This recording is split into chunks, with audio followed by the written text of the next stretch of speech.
Vem comigo.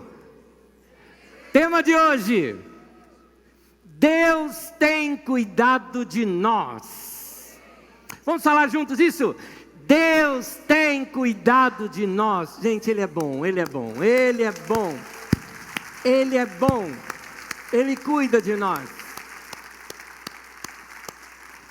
Eu quero já começar lendo o texto bíblico. Vamos acompanhar a leitura desse texto. Está em Mateus, no capítulo 15, no versículo 21 ao 28. Você pode acompanhar comigo nas telas. O texto diz assim: Saindo daquele lugar, Jesus retirou-se para a região de Tiro e Sidom. Uma pausa aqui. Jesus sai da esfera geográfica na qual o ministério dele estava mirado. Deus enviou Jesus às ovelhas perdidas da casa de Israel. Aqui ele já está numa outra região, está numa outra, eu só não vou dizer nação, porque está tudo debaixo do Império Romano, mas uma outra região, com outra cultura, com outros deuses ali, e Jesus se dirige a esse lugar, juntamente com seus discípulos. O versículo 22 continua: Uma mulher cananeia, natural dali, note a fama de Jesus, já tinha chegado até aquele lugar, veio a ele gritando: Senhor, filho de Davi, do grande rei Davi, tem misericórdia de mim. Minha filha está endemoniada e está sofrendo muito.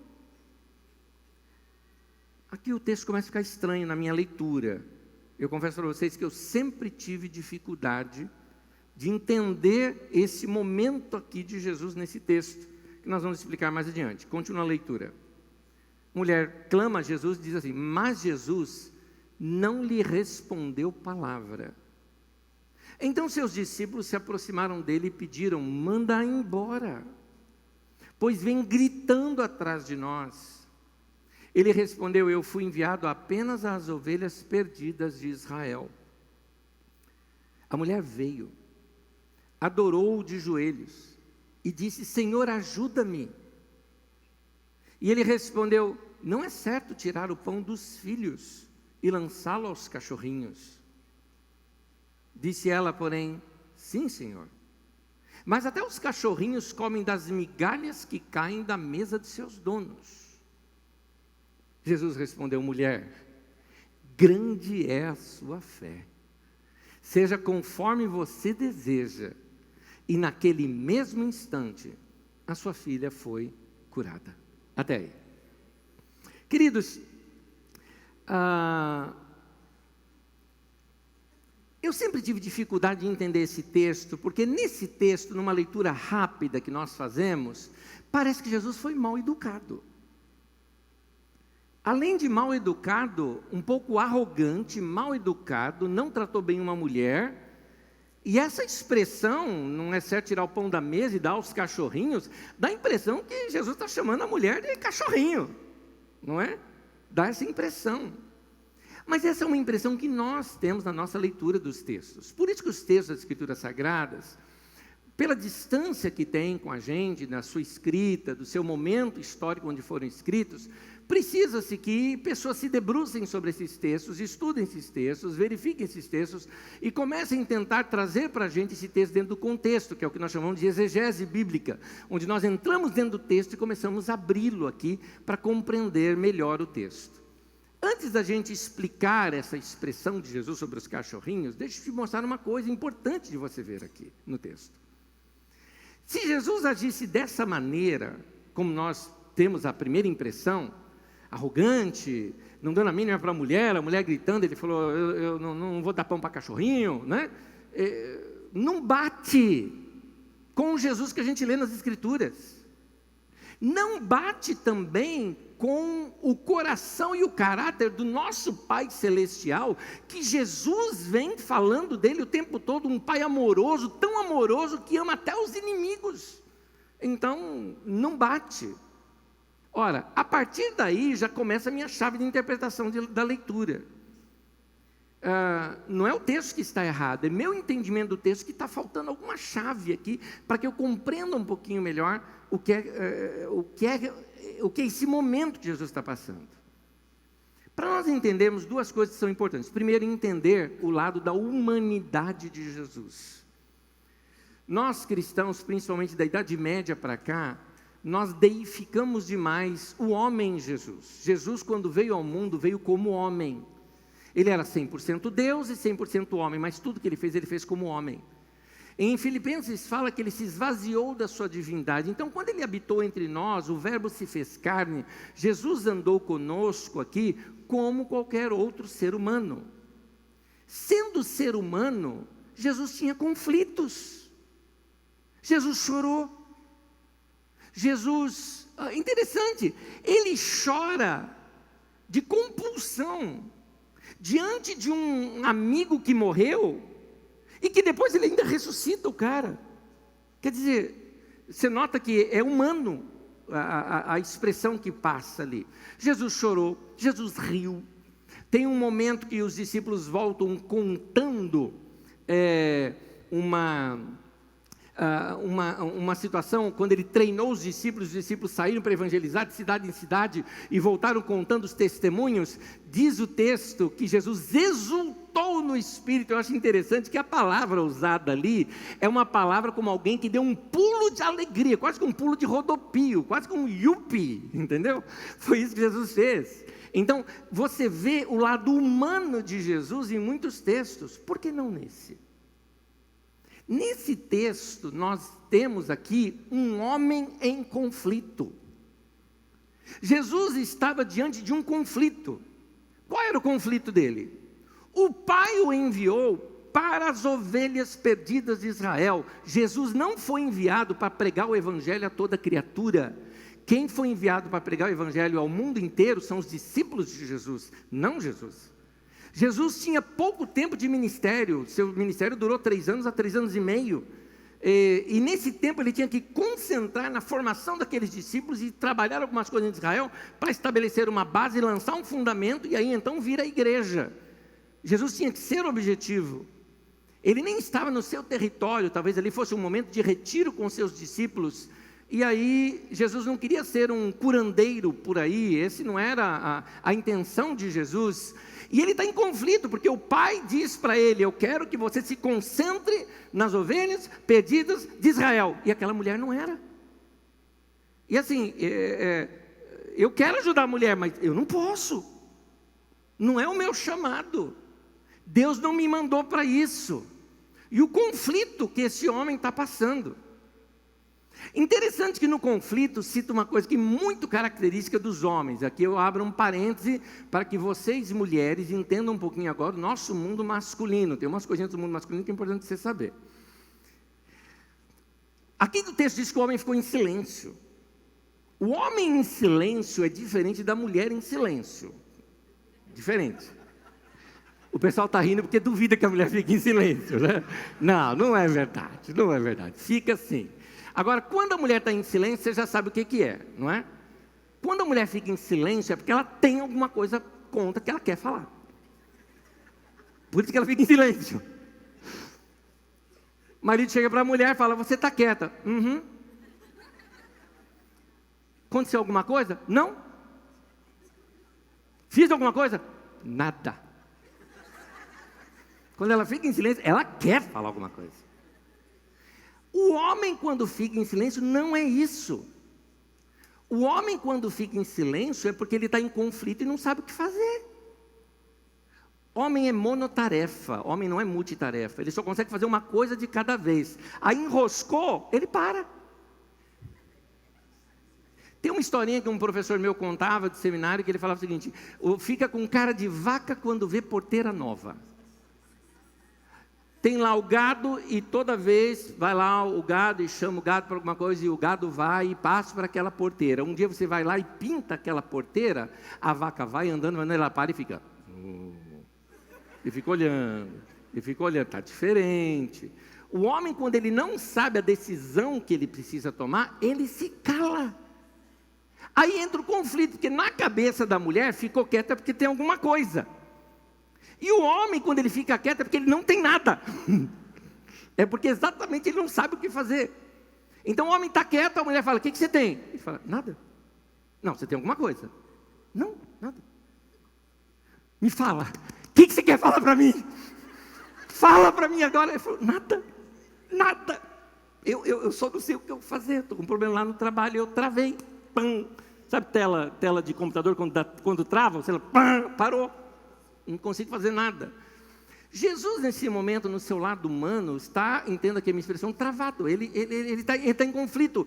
Eu quero curar essa mulher. Deus é bom, Deus ama a todos, mas Ele me falou para me concentrar. Só que, o que eu faço? Porque tem um detalhezinho no texto da Bíblia Sagrada, diz que Jesus não fez nada sem que o Pai o permitisse. Ele só fazia o que o Pai mandava ele fazer. E um detalhe, até Deus, nesse momento, você vai ver adiante comigo, Deus se calou. Porque Deus não falou nada para Jesus. Então Jesus está em conflito. Deus, e aí? O Senhor não me dá o comando. Cura essa mulher, cura agora. Mas não deu, não falou, não aconteceu nada. Está travado. Primeiro ponto. Segunda coisa para a gente entender melhor esse texto, é aquela parte que para nós soa como ofensivo. Gente, só soa como ofensivo pelo fato de que aquele provérbio popular caiu em desuso, é de outra cultura, de outra região, aonde não significa simplesmente nada para nós, não faz parte da nossa cultura, é só por isso. Aquela expressão, tirar o pão da mesa das crianças e dar aos cachorrinhos, não é uma palavra ofensiva, é um provérbio popular. Cachorro, naquele tempo, era um animal completamente desprezível, não era um pet como nós temos hoje, tá bom? O cachorro naquele tempo é mais ou menos como você vê o rato hoje. É um animal desprezível. Assim era visto o cachorro. O cachorro não era cãozinho bonitinho que você levava para casa. Ficava na rua e comia resto de comida que sobrava, lixo, não é? Então, a expressão comida primeiro para as crianças. Você não vai tirar das crianças para dar para o cachorro. Nesse sentido, significa o seguinte, é um provérbio que significa ordens de prioridade, mais ou menos como, como se fosse a tradução do provérbio, seria assim, gente, o que vem primeiro, é isso, como nós usamos uma expressão nossa, o que é certo, é isso que Jesus estava querendo dizer.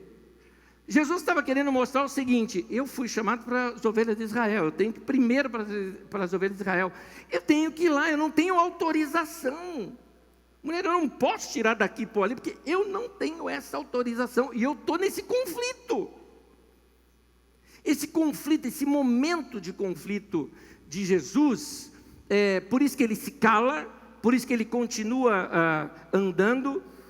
O conflito dele era aquele, eu quero, mas não posso. Esse era o conflito que Jesus vinha passando, mas, eu gosto desse mas,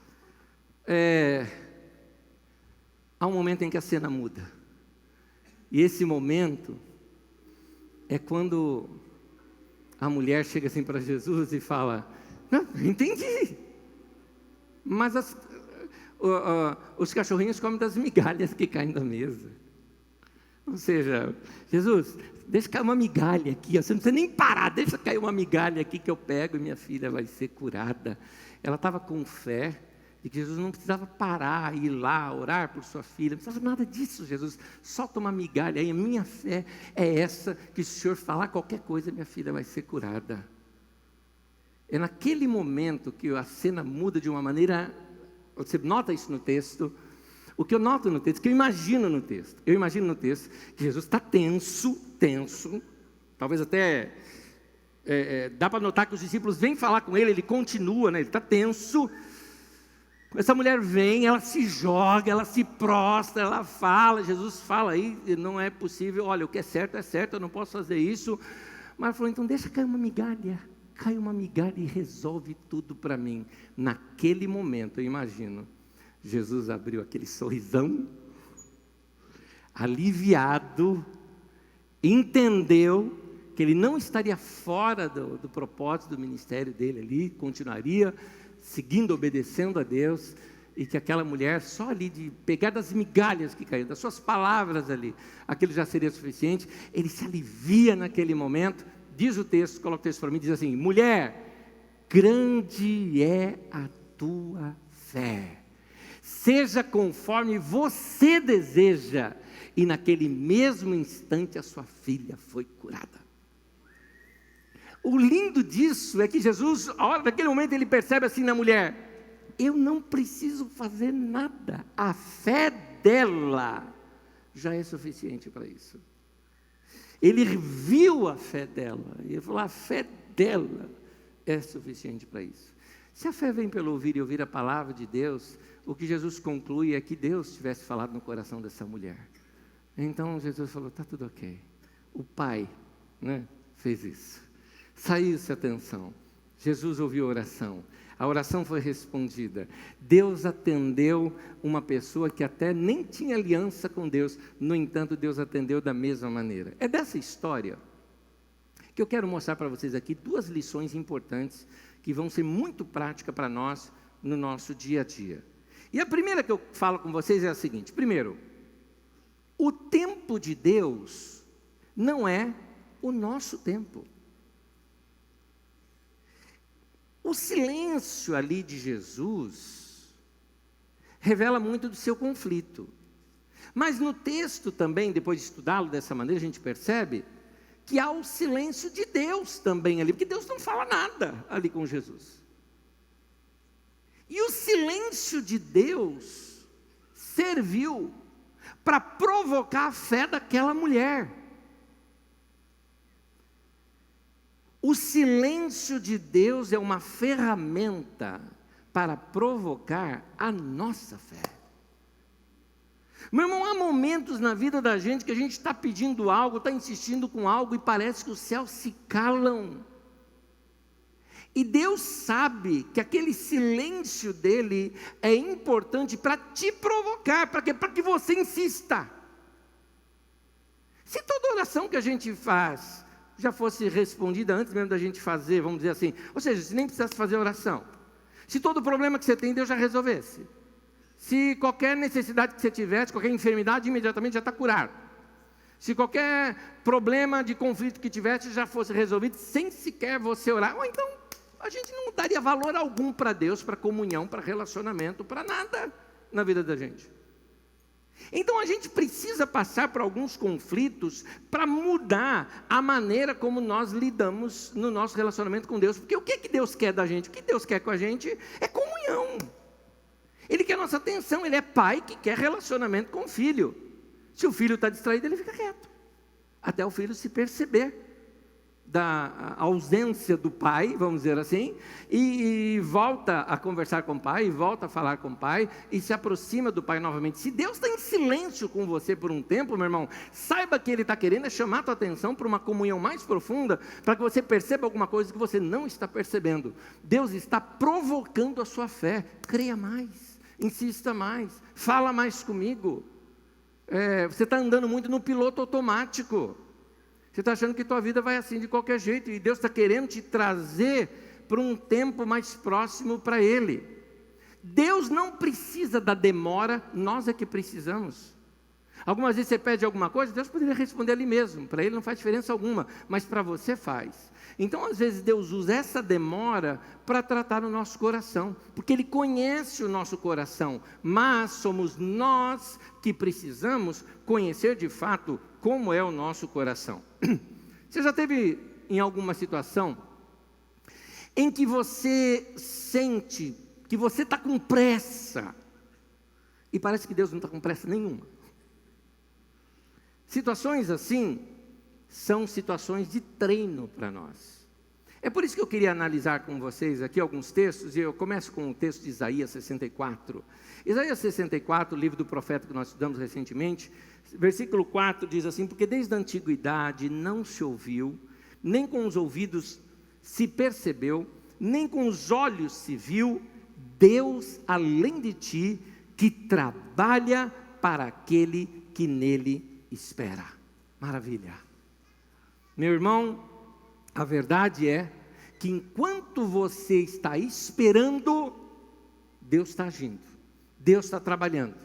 Você pode não estar vendo, mas Ele trabalha nos bastidores. Se você está esperando em fé, Ele está agindo. Deus ama você e Ele sabe que a demora ela é necessária para o seu crescimento. Ela vai amadurecer você. Algumas vezes nós estamos pedindo algumas coisas para Deus, mas fora desse tempo. Lembra, o tempo de Deus não é o nosso. Nós às vezes nos perdemos com relação ao tempo. Então Deus precisa amadurecer aquela ideia conosco, precisa amadurecer algumas áreas da nossa vida. Por isso Ele me ama e Ele está me treinando para crescer. Eu queria analisar um texto bíblico com vocês aqui. Salmo de número 40. Salmo de número 40, em 3 traduções diferentes eu queria ver aqui com vocês. O primeiro na tradução de Almeida, revista e corrigida. O primeiro ali de cima. Diz assim: esperei com paciência no Senhor, e Ele se inclinou para mim e ouviu o meu clamor. Vamos falar juntos? Esperei com paciência no Senhor, e Ele se inclinou para mim e ouviu o meu clamor. Já eu continuo analisando as outras versões. Nota que quando nós pensamos nesse texto, esperei com paciência, nós imediatamente temos aquela ideia de, tá bom, vou esperar aqui, vou sentar e aguardar. Não é essa a ideia da palavra paciência. A palavra paciência para nós parece aquela coisa assim, não tem jeito, eu tenho que ficar numa fila de espera, tenho que sentar num consultório e aguardar minha senha ser chamada. Não é essa a ideia de paciência. A palavra usada para paciência é a mesma palavra que ela pode ser traduzida como perseverança e insistência. É interessante. Então, é uma paciência perseverante. É uma insistência, é alguma coisa que você está esperando, mas esperando com uma confiança ampliada, aumentada e aumentando. É essa a ideia que o texto vem passando. Por isso, a segunda tradução, vamos pegar na Nova Versão Internacional agora, diz assim: coloquei toda a minha esperança no Senhor. Pronto, agora que a gente já começa a entender melhor. Esperar com paciência pelo Senhor significa eu pegar toda a minha esperança, tudo aquilo que eu desejo, tudo aquilo que eu estou querendo pedir, e eu vou o quê? Como dissemos aqui domingo passado, depositar em Deus aquilo. Eu deposito em Deus e descanso, espero, confio. Domingo passado eu lhes disse aqui algo, de que a palavra fé foi tão usada na nossa sociedade, que ela foi ganhando novos significados e perdendo sua ideia original. Para muitos de nós, fé é sinônimo de, entre aspas, fezinha, não é? Fé é positivismo, vou fazer uma fezinha aqui no jogo, não, vai que está certo, pela fé, isso é fezinha. Essa fezinha, esse positivismo, não vou criticar, é legal, vai te fazer bem, pode fazer, mas isso não é a fé bíblica. A fé bíblica perdeu um pouquinho esse significado para nós na palavra fé, na língua portuguesa, e uma palavra antiga já em desuso ganhou novos significados que talvez traduza melhor, é a palavra confiança. A palavra confiança é usada na nossa, não só na nossa língua, mas inclusive na língua inglesa, quando a gente fala de depósitos bancários. A Trust Company, por exemplo, quando você faz um banco de investimento. Quando você investe seu dinheiro, inclusive o texto na língua portuguesa da Bíblia Sagrada fala quando o homem deveria confiar seu dinheiro aos banqueiros, naquela parábola dos talentos. Então, confiar significa, eu estou acreditando que eu vou depositar ali, vai ficar guardado, não vão me roubar, inclusive vai vir com juros. Esta confiança, esse investimento, é essa que é a ideia da palavra fé. A palavra fé, então, a ideia dela é o seguinte, que eu confio a minha vida nas mãos de Deus, e o que Ele fizer está bem feito. Como eu disse aqui domingo passado, não é fé que Deus vai me curar, é fé que eu vou entregar minha vida na mão de Deus, e o que Ele vai fazer na minha vida é o melhor, ponto. Eu não vou determinar para Deus o que Deus vai fazer, o que não vai fazer. Isso é fé. Fé é aquilo que Jesus falou, não seja feita a minha vontade, mas a tua, está aqui, eu confio, eu sei que o Senhor faz o melhor para mim. Como alguém que chega para alguém e fala, compra umas bananas lá na feira para mim, está aqui o dinheiro. Qual que eu compro? Que você comprar tá bom. Estou confiando, que você comprar tá bom, compra lá, que você escolher, escolhe, que você escolher, eu confio que você vai escolher o melhor para mim. É assim que é a nossa fé com Deus. Vamos ler a terceira versão desse versículo, quero ler agora na tradução de Almeida atualizada. Esperei confiantemente pelo Senhor, e Ele se inclinou e me ouviu quando clamei por socorro. Esperei confiantemente pelo Senhor. Note que ele usou a palavra esperança e a palavra confiar junto agora. Para dar essa ideia, esse esperei com paciência eu criei em Deus, eu depositei minha vida em Deus, eu me lancei em Deus, eu me joguei em Deus, eu acreditei, eu fui sem reservas com Deus. Não é isso que nós vimos naquela história da mulher?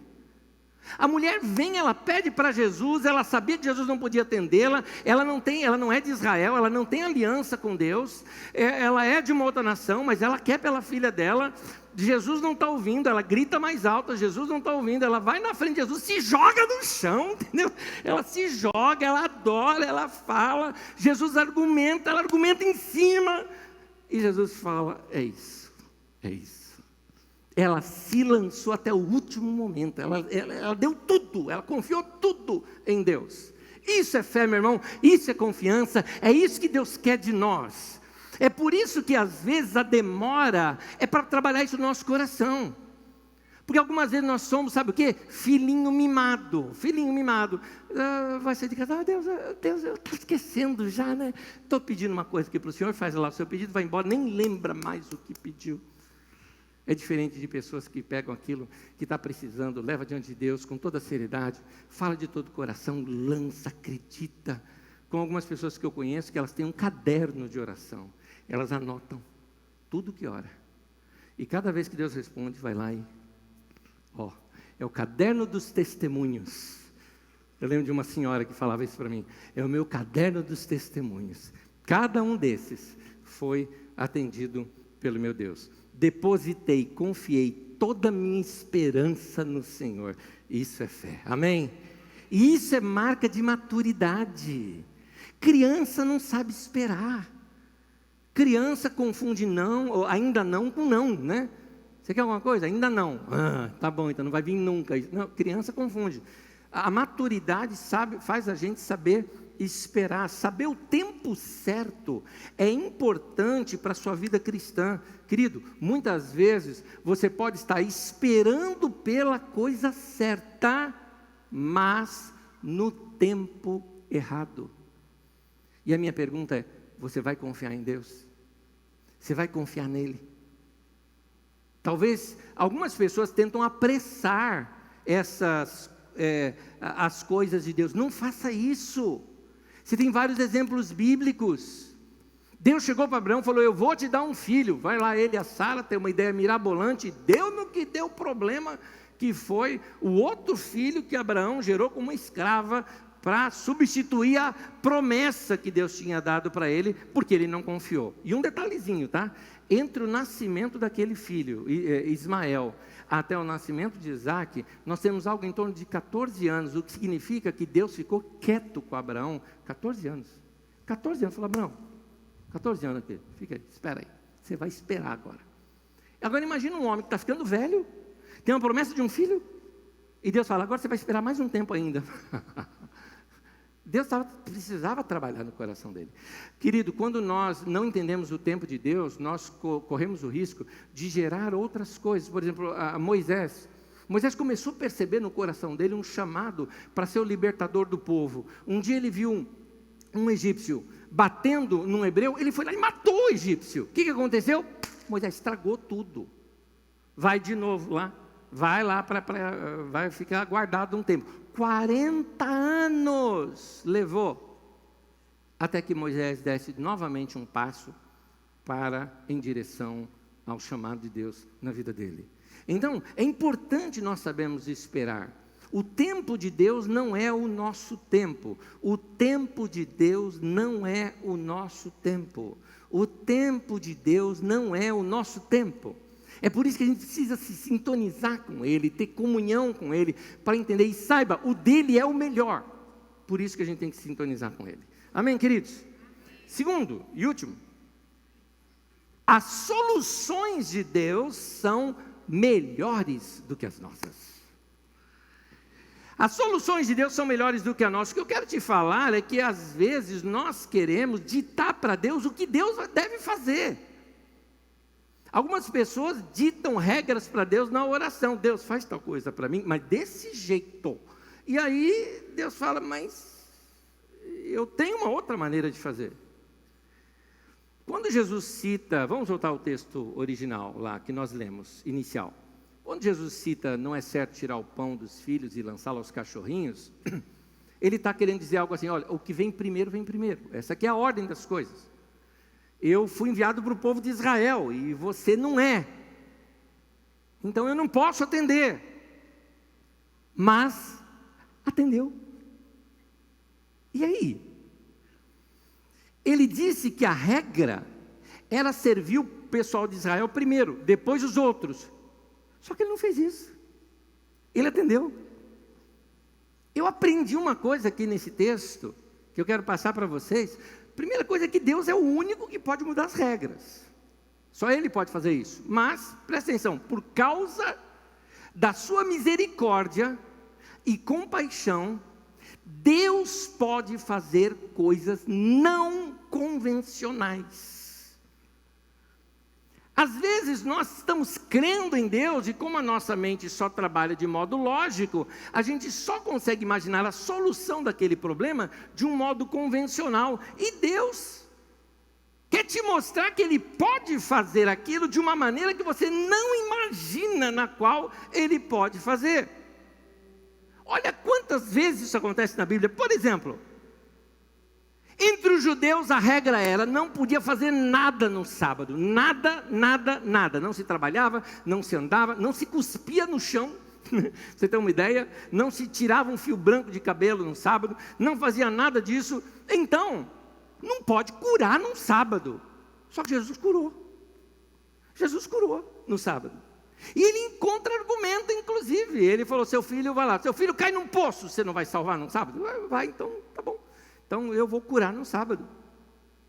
A regra da lei, adulterou, vai ser apedrejado e morto. Uma mulher adulterou, foi trazida até Jesus, e Jesus não apedreja e livra ela da morte. Portanto, você vai notando aqui, tinha regras, mas Deus pode ver essa regra por causa da sua misericórdia, por causa da sua compaixão. Ele é o único que pode fazer isso, mas Ele faz isso. Vamos pegar um outro caso, tem um cego de nascença, por exemplo. Tem um homem que ele nasceu cego, e os discípulos queriam saber quem pecou para ele ter nascido assim. Por quê? O povo daquela época entendia, na teologia deles, sobre a sabedoria, a soberania de Deus e um pensamento monoteísta de que só existia um Deus, só existia Deus Jeová.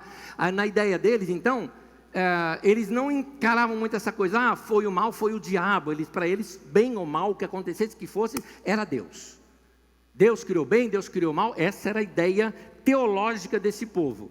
Um homem nasce cego, então eles falam, então foi Deus. Por que esse menino nasceu cego? Quem pecou? Ele ou os pais dele que pecaram? Como que ele pecou se nasceu cego, né? Mas tudo bem. Pecou no ventre da mãe, chutou muito a barriga da mãe, falou, nascer cego, né? É inconcebível essa palavra. Quem pecou? Então, foi pecado?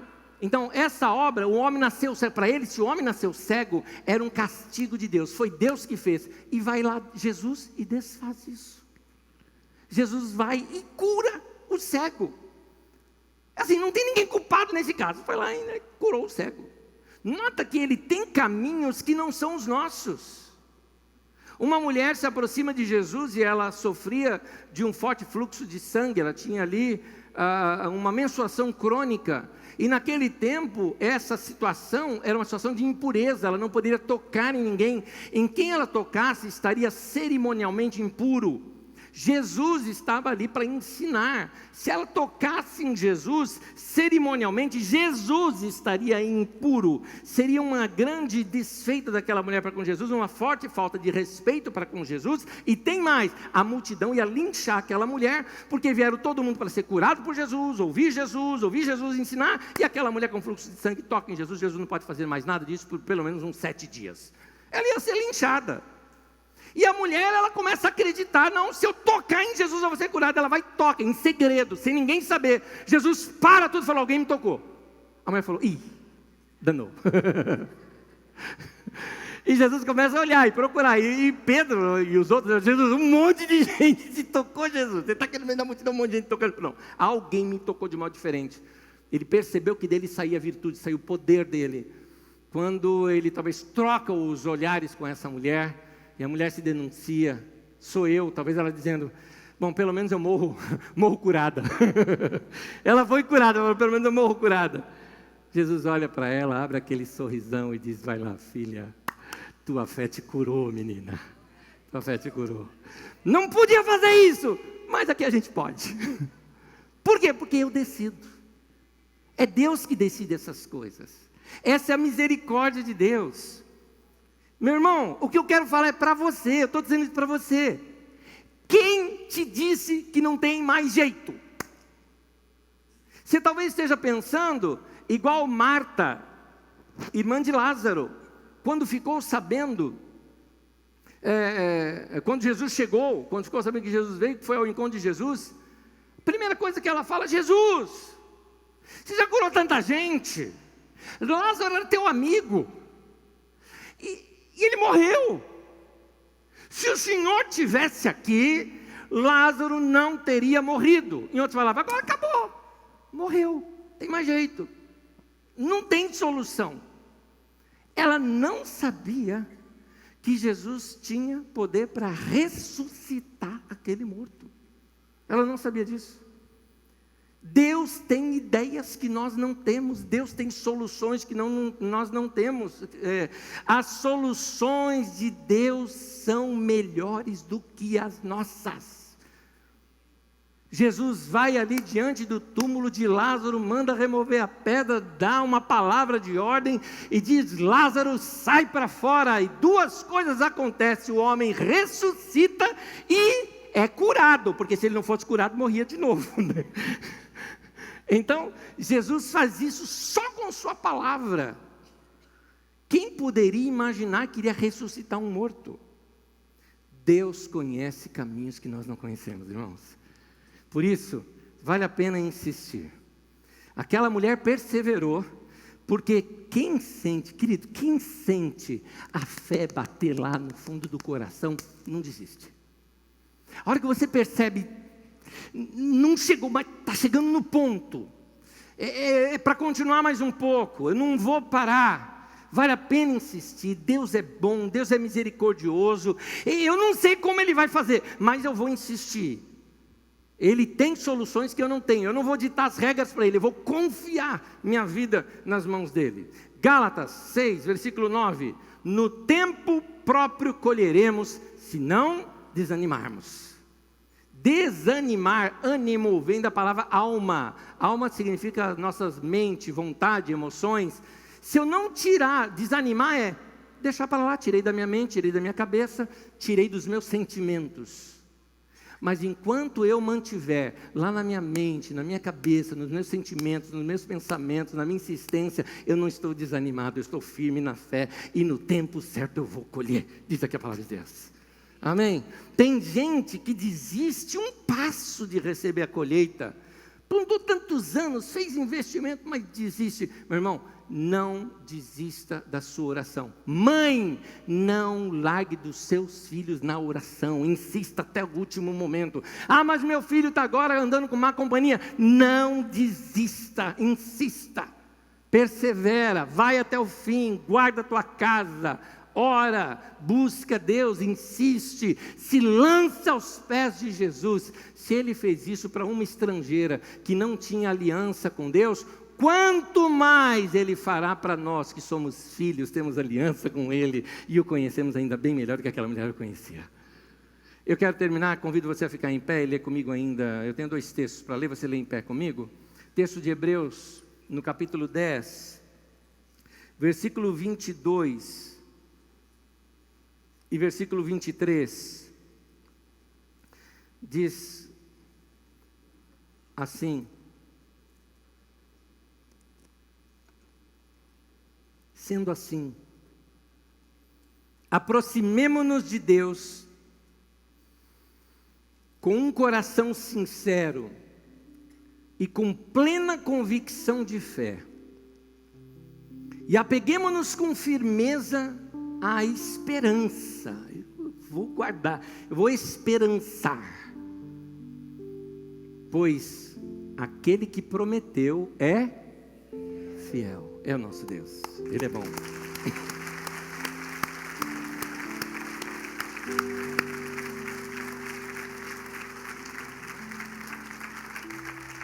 Essa história que nós estudamos hoje é para dizer que Deus responde orações. Essa história que nós vimos hoje é para dizer que não é para você desistir. Essa história tão simples que nós lemos hoje é para infundir fé no meu coração e no seu, para que a gente saiba de que Ele é fiel. Como diz a letra do velho hino, tu nunca mudaste, tu nunca faltaste, tal como eras, sempre serás, tu és fiel, Senhor. 1 Pedro capítulo 5, versículo 7, último texto, diz: lance sobre Ele toda a sua ansiedade, porque Ele tem cuidado de vocês. O tema de hoje: Deus tem cuidado de nós. Deus cuida da minha vida, Deus cuida da tua. Aquele momento que você acha que Ele está em silêncio, Ele está cuidando. Aquele momento que você acha, parece que eu não cheguei lá, Ele está lá. Momentos que você acha que Ele não está te ouvindo, Ele está te ouvindo. Momentos que você acha que está demorando demais, Ele fala: pera filho, só não está no ponto ainda, bolo cru dá dor de barriga, dizia minha avó, né? Não está no ponto, não tira do forno, está chegando o momento. É isso que Deus quer nos ensinar. Então, eu convido você nesse momento a fazer uma oração de fé. O que é uma oração de fé? Lembra que é fé? Fé é confiança, fé é depositar. Você vai agora entregar o teu caminho. Você lembra de Salmo 37? Entrega o teu caminho, entrega a tua vida ao Senhor e confia nele, e Ele tudo fará. Levante sua mão comigo assim. Faz uma oração aí de entrega para Deus agora. Faz você. Fala para Deus: Deus, eu te entrego a minha vida. Eu te entrego a área financeira minha. Eu te entrego minha área emocional, minhas emoções, Senhor, eu entrego. Entrego o meu futuro, entrego a minha família. Eu sei que o Senhor é fiel.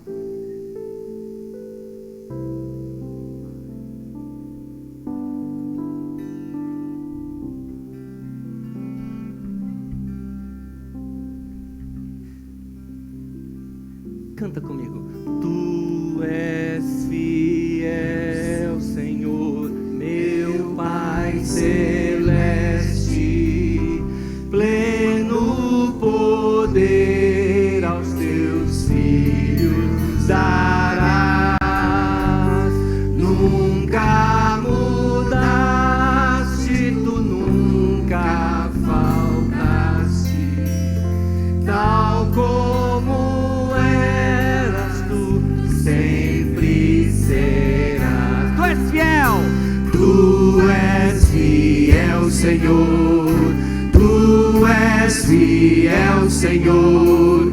Dia após dia, com bênção sem fim. Tua mercê me sustenta e me guarda. Tu és fiel, Senhor, fiel a mim. Flores e frutos, montanhas e mares, sol, lua, estrelas no céu a brilhar. Tudo criaste na terra e nos mares, todo o universo vem, pois, te louvar. Tu és fiel. Tu és fiel, Senhor. Tu és fiel, Senhor. Dia após dia, com bênção sem fim. Tua mercê me sustenta e me guarda. Tu és fiel, Senhor, fiel a mim. Agora eu quero só as vozes comigo. Só as vozes comigo cantando assim, ó. Tu és fiel, Senhor, meu Pai celeste, pleno poder aos teus filhos darás. Tudo criaste na terra e nos mares, todo o universo vem, pois te louvar. Tu és fiel, Senhor. Tu és fiel, Senhor. Cante você. Tu és fiel, Senhor. Dia após dia, com bênção sem fim. Tua mercê me sustenta e me guarda. Tu és fiel, Senhor, fiel a mim.